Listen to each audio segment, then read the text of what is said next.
O Senhor esteja convosco. Ele está no meio de nós. Proclamação do Evangelho de Jesus Cristo, segundo Mateus. Glória a vós, Senhor.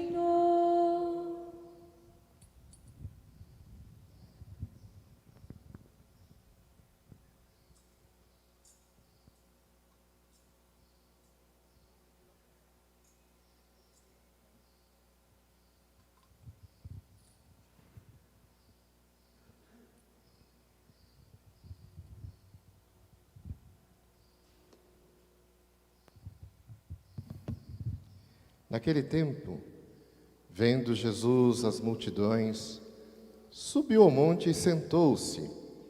Os discípulos aproximaram-se e Jesus começou a ensiná-los. Bem-aventurados os pobres em espírito, porque deles é o reino dos céus. Felizes os mansos, felizes os aflitos, porque eles serão consolados.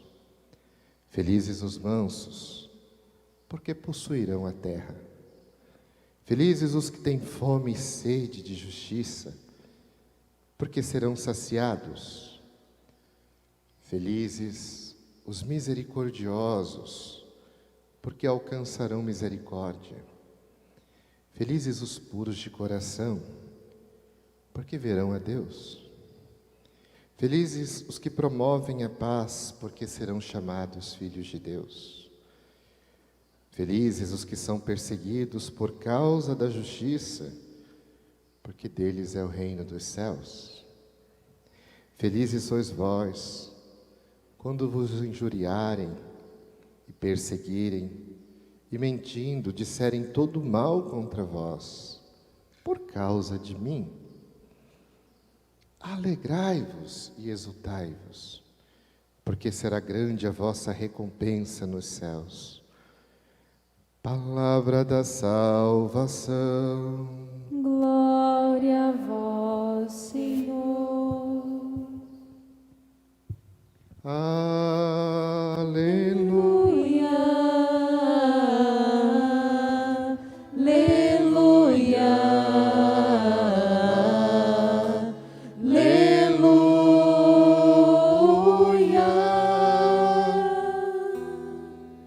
Queridos irmãos e irmãs, hoje a igreja celebra a festa de todos os santos. No Apocalipse nós ouvimos uma expressão bonita: quem são esses que vêm de tantos lugares, sem nome, sem rosto, né, de tantas tribos, povos, línguas, nações? Que pessoas são essas? E o Cordeiro responde, né? Essas são aquelas pessoas que alvejaram suas vestes no sangue do Cordeiro. O sentido próprio da liturgia, a santidade que Deus concede a cada um de nós de participar da alegria do seu Filho, o ressuscitado. Não bastava Deus tirar Jesus da morte, já seria algo incrível, inusitado, único. Mas através do mistério pascal de Cristo, Deus nos inseriu no seio da sua bondade, do seu amor eterno e nos fez participar dessa alegria. Na carta de São Pedro, capítulo 1, versículo 4, diz assim: tudo isso aconteceu, aí diz uma expressão latina, né, que a igreja usa muito, né? Consortes natura divina. Tudo isto ocorreu para que nós fôssemos participantes da natureza divina. E aí revela algo de Deus que é próprio dos santos: ser feliz. Deus é alegria, Deus é felicidade, Deus é plenitude, Deus é vida. Então o santo não é alguém que se define por negar algo. O santo é alguém que se define por escolher algo, por escolher a vida que Deus nos dá, por escolher viver de uma forma plena, como Deus nos concede. E por isso sim, há um aspecto de renúncia, renunciar àquilo que nos proíbe de viver melhor, de acolher mais, de viver mais. Tantas coisas nos destrói, nos destitui, nos tira a paz, nos tira a alegria. Então, quanto mais eu vou tirando isso da minha vida, mais eu vou me abrindo ao essencial. Por isso a santidade também tem algo a ver com o essencial, com o autêntico, com aquilo que é original em cada um de nós. Somos únicos, não somos seres que se repetem, não somos massa, né? Mas somos pessoas com nome, com identidade, com presença que marca o mundo. Então, essa descoberta do essencial também faz nos descobrir aquilo que é próprio do reino de Deus. Viver com alegria, viver com felicidade. Por isso, então, os santos, né, de forma geral, na nossa tradição cristã, vai ser caracterizado por alguma coisa de radicalidade, no sentido de enraizamento no ser de Cristo. E a gente vê essa página bonita, né, esse evangelho que inspirou e inspira até hoje poetas, escritores, né, novelistas, homens que ficam encantados com a bem-aventurança. Isso que parece uma contradição, na verdade, desvela algo profundo, né? Onde a gente vai ver felicidade em ser pobre, né? Numa sociedade que prega a abundância, a eficiência, a competição, a rivalidade, né? A busca do prêmio. E aí Jesus fala, felizes os pobres. Essa é uma contradição. Depois a gente vai ver que Jesus fala, felizes os mansos, numa sociedade que se planeja, né, a partir da violência, do olho por olho, da vingança, né? Que a gente dá um nome sutil de justiça, né? Quanto que aumentou e tem aumentado no mundo os processos litigiosos, né? Coisas que às vezes se resolveria com o perdão, com uma boa conversa, com a amizade, as pessoas à toa levam a um processo jurídico. Então mostra que nossa sociedade está doente, está precisando dessa alegria, dessa leveza, dessa capacidade de vencer o mal pelo bem. Jesus também vai falar, felizes os que choram. Nós vivemos numa sociedade da dureza, né, da insensibilidade. Se você for sensível, se você for querer ajudar os outros, né, você não vai ter nada para você. Então, é uma sociedade que se constitui a partir do egoísmo, do fechamento, da dureza de coração. E Jesus fala, não, felizes vocês que ainda acreditam que a sensibilidade, né, que a não indiferença, ao contrário, pela capacidade de ter empatia, vale a pena. Então, essa dimensão que Jesus está tentando nos ensinar foi o que enriqueceu a vida de todos os santos. Santo Agostinho, por exemplo, escreveu um livro bem fininho, vale a pena ler, né? Chamado De Vita Beata, sobre a vida feliz, em que Agostinho vai ler esse trecho do Evangelho para tentar entender, né, que não é incompatível ser santo e ser feliz. Ao contrário, é justamente a felicidade um dos critérios importantes da santidade. E aí, lá no meio do livro, Santo Agostinho define a felicidade. Ele diz, o que é felicidade? Segundo Agostinho, é claro, né? Felicidade é a capacidade de acolher o que a vida nos dá. Essa é a primeira definição. Felicidade é a capacidade de acolher o que a vida nos dá. Quase 1000 anos depois, né? 1300 anos depois de Santo Agostinho, São João Bosco vai dizer para os seus filhos, né? Os salesianos, não busquem sofrimento, não busquem dor, não busquem, né, manias, mas acolham aquilo que Deus tem para vocês no dia a dia. Veja, é uma definição de Agostinho lá atrás que repercute, né, na vida da igreja. E depois Agostinho dá uma outra também definição. Então, se felicidade é acolher aquilo que a vida nos dá, essa capacidade de acolher com alegria o que a vida nos dá, também a felicidade consiste em aceitar aquilo que a vida nos tira. Veja que bacana que Agostinho não colocou em Deus a responsabilidade, né? Às vezes acontece que a gente perde coisas, né? Mas a verdadeira felicidade é quando você não permite que essas coisas tirem de você a paz, tirem de você a alegria, tirem de você a alegria de estar, né, no caminho que Deus coloca no dia a dia. E daí então a gente vê as batalhas, as tensões, as dificuldades também no caminho da santidade. Não é que não vai haver dificuldades, obstáculos, tentações, né?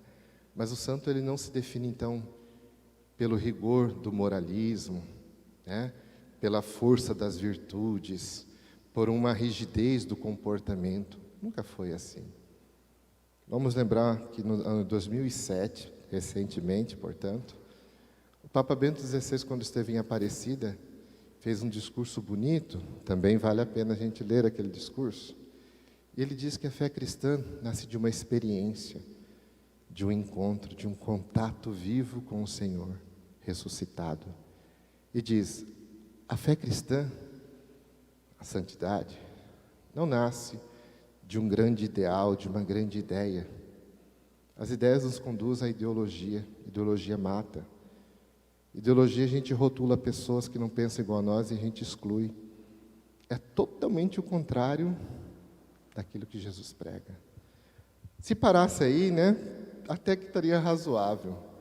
Mas Bento XVI vai além, diz, ser cristão também não nasce de um grande moralismo, de regras, de comportamento.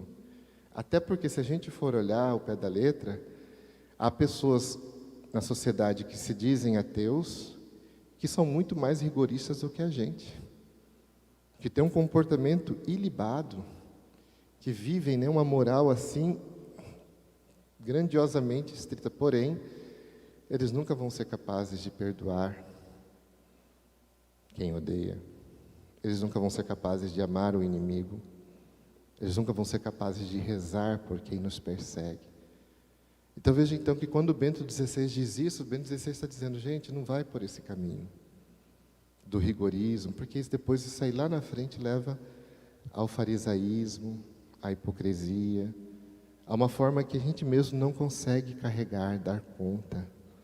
Quando a vida nos exige, né, flexibilidade, agilidade, alegria, leveza, há pessoas que são rígidas, mas são pesadas, que não dá leveza para ninguém, que cobra tudo e todos, e que às vezes vai se tornando até insuportável viver perto delas.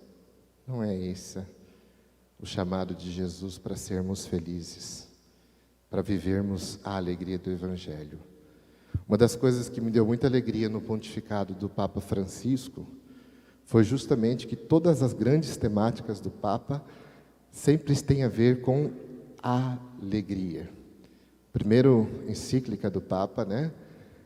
Ele vai falar justamente da alegria do Evangelho, né? Evangelium Gaudium.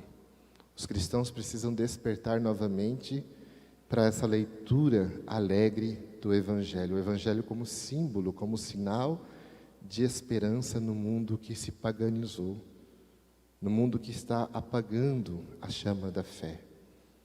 Eu gosto dessa passagem do Papa, né, desse livro, que é o primeiro dele, mas depois ele vai repetir sobre a esperança, né, sobre essa alegria do encontro. Por quê? Porque lembra um poeta francês famoso, escreveu um livro chamado Journal d'un curé de campagne, Diário de um pároco do campo, né, do mundo rural. E aí esse padre vai anotando, claro, é uma narrativa fictícia, né?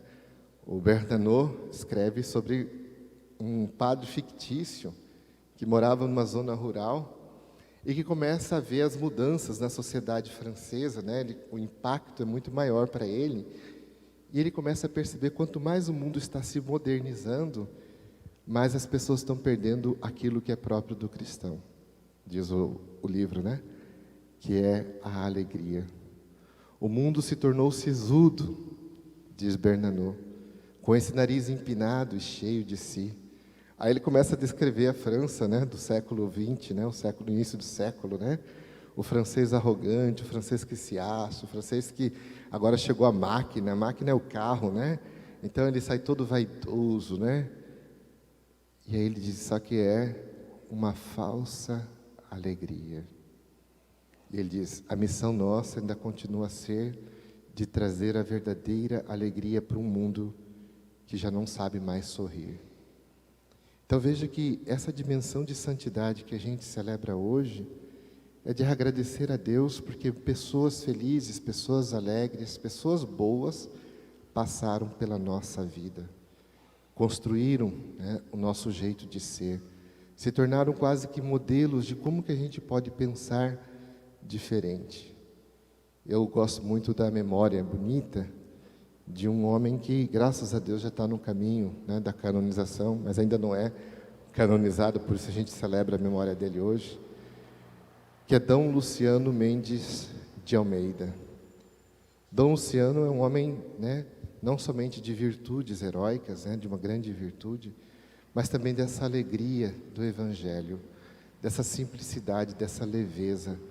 Todo mundo que chegava perto de Dom Luciano, né, fala de como esse homem sabia acolher com o olhar, sabia amar com os gestos, sabia se colocar à disposição. Uma vez eu e Padre Wilson fomos visitar a região de Mariana e depois fomos lá visitar Dom Luciano. E ele mesmo abriu a porta, né? Difícil às vezes o padre abrir a porta, né? O bispo abriu a porta. Aí nos identificamos, né? Aí eles falaram assim, vocês têm onde ficar? O que vocês querem que eu faça por vocês? Eu nunca vi isso na minha vida, gente. O que vocês querem que eu faça por vocês? Lembrou uma cena do Evangelho, né? Quando Jesus pergunta para o cego, o que você quer que eu faça por você? Às vezes a gente quer uma resposta, já tem resposta, né? Ah, o pobre dá comida, será que é isso que ele quer? Jesus viu que o cara estava cego, perguntou, o que você quer que eu faça por você? Então aí você vê o que é meditar o Evangelho, é incorporá-lo na nossa vida. Dom Luciano perguntou, o que vocês querem que eu faça por vocês? Veja, então, ele não parte limitando o que ele pode fazer pelo outro. Ele parte da necessidade que o outro tem para si. Veja, então, é um processo que a gente vai ver que a pessoa contemplou os mistérios da santidade de Cristo no Evangelho, aplicou, materializou, encarnou a palavra na própria vida. E aí, se você olha a vida de Dom Luciano, né? Um homem que era um pastor. Todos os dias que ele chegava de fora, ele era presidente da CNBB por vários anos, ele foi presidente da CNBB, então sempre tinha que estar em Roma. Mas quando ele chegava de Roma, a primeira coisa que Dom Luciano fazia era, vou visitar meus irmãos. Aí você fala, será que Dom Luciano, né, tem irmãos aqui? A gente sabe que Dom Luciano Mendes de Almeida é de uma família nobre no Brasil, do Rio de Janeiro. Se você chega lá na Igreja Nossa Senhora da Paz, em Ipanema, ao lado tem uma universidade. Cândido Mendes, irmão de Dom Luciano Mendes. Uma família de juristas famosos no Brasil. Tem livros escritos no campo do direito. Então, esse homem que teria uma fama, né, num outro âmbito, renunciou tudo isso para viver a alegria do Evangelho. E quando ele chegava lá, então, em Mariana, vou visitar meus irmãos. Que irmãos que é esse? Os pobres. E Dom Luciano saía visitando os pobres. Toda semana ia na cadeia ver os encarcerados. Ele falava, hoje eu vou ver Jesus. Jesus eram os presos. O que Dom Luciano está ensinando para nós? Encontrar essa alegria onde ninguém enxerga. Encontrar esse Deus onde ninguém vê. Então, esse é o despertar do dia de hoje. Começar a perceber onde está a verdadeira felicidade. E a felicidade está no cotidiano, nas pequenas coisas do dia a dia. Tem uns padres que contam, né, que Dom Luciano estava subindo a Serra de Minas para ir pregar um retiro. Ele sempre pregava retiro também. Já veio pregar retiro aqui para nós. E Dom Luciano subindo a serra, chegou numa altura lá que todo mundo falava de um cara que vendia pão, esse pão francês com mortadela, né? Mas era um cara famoso, todo mundo gostava. Não sei se era pelo jeito do cara falar, ele tinha algum segredo, né, mineiro. Ele disse que era o pão mais gostoso que existia na serra. E Dom Luciano ficava curioso, né? Então, vamos comer esse pão, vamos. E aí os padres levaram ele, né? E pararam na estrada, pediram o pão para o Dom Luciano. Na hora que o Dom Luciano foi morder o primeiro pedaço, chegou um mendigo. Ô, senhor, me dá um pedaço de pão. Ele olhou para o senhor e falou, toma aqui. Aí o senhor sentou assim na calçada e chamou Tico. Tico é o cachorro do homem. Vem cá, Tico. E partiu o pão no meio e deu um pedaço para o Tico e um pedaço para ele. Aí Dom Luciano chegou e falou, uai, eu dei o pão para o senhor comer, o senhor está dando pão para o cachorro? Ele falou, ô, seu padre, mas ele é igual eu, ele é gente como eu. E também ele está com fome. E Dom Luciano tirou uma lição dali, que diz que foi o melhor retiro que já viram de Dom Luciano. Porque ele partiu da realidade. Ele falou, meu Deus, ele consegue ver no cachorro que eu ainda não consigo ver, um irmão. Então Dom Luciano aprendia com os detalhes da vida. A gente poderia ver tanta coisa ruim, ele conseguia ver Deus, onde ninguém enxerga Deus. E aí a gente vê o que é um homem dessa dimensão de excelência, de escolha, que vale a pena. Na década de 80, Dom Luciano teve um acidente muito grave, indo para Mariana, de São Paulo para Mariana. Foi pesado. Ninguém sabe como é que ele se salvou. O carro acabou. Morreram pessoas que estavam com ele. E ele foi para a UTI e ficou meses e meses e meses se recuperando. Ninguém mais imaginava que ele iria se recuperar. E ele viveu a vida toda com dores, mas nunca reclamou.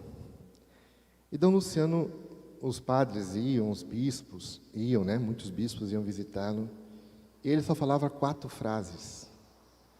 Deus é bom, Deus é Pai, Deus é santo, Deus é amor. Essas eram as 4 frases que Dom Luciano conseguia falar, porque ele estava rezando isso, né? Tudo destruído, ele dizia dentro de si, Deus é bom, Deus é Pai, Deus é santo, Deus é amor. O padre Beoso, né, que é um historiador, depois escreveu uma musiquinha, fez uma musiquinha que ficou famosa, né, em homenagem a Dom Luciano, que é bem assim. Deus é bom, Deus é Pai, Deus é santo, Deus é amor. Vamos cantar juntos?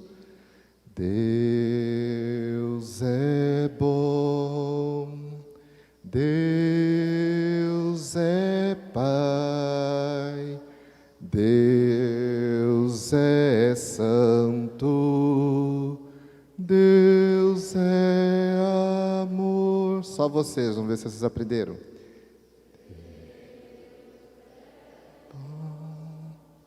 Deus é Pai, Deus é santo, Deus é amor.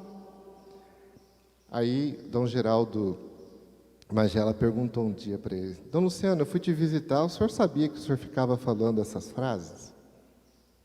Dom Luciano, não lembro. O senhor dizia sempre isso. Imagina, né? Traumatismo craniano, tudo. E aí Dom Luciano falou assim, bom, se eu disse isso, é porque é o que eu creio. E aí Dom Geraldo falou, o que o senhor crê? Atrás de um homem bom, tem um bom Deus. Gente, isso aqui para mim é a maior definição de santidade. Atrás de um homem bom, tem um bom Deus. Jesus, como diz o Ratzinger, né?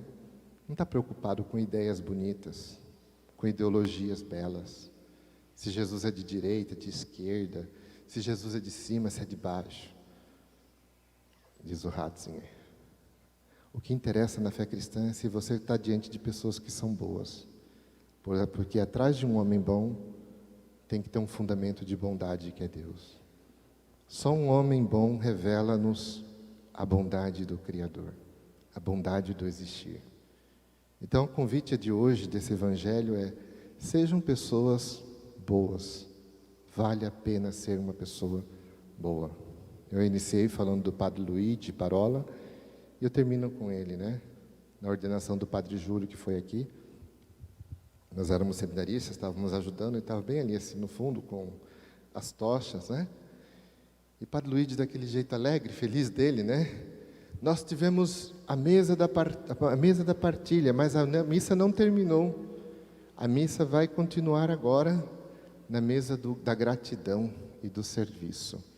Os homens vamos pegar todos os bancos e levar para a igreja. Gente, em menos de 10 minutos, não tinha banco nenhum aqui.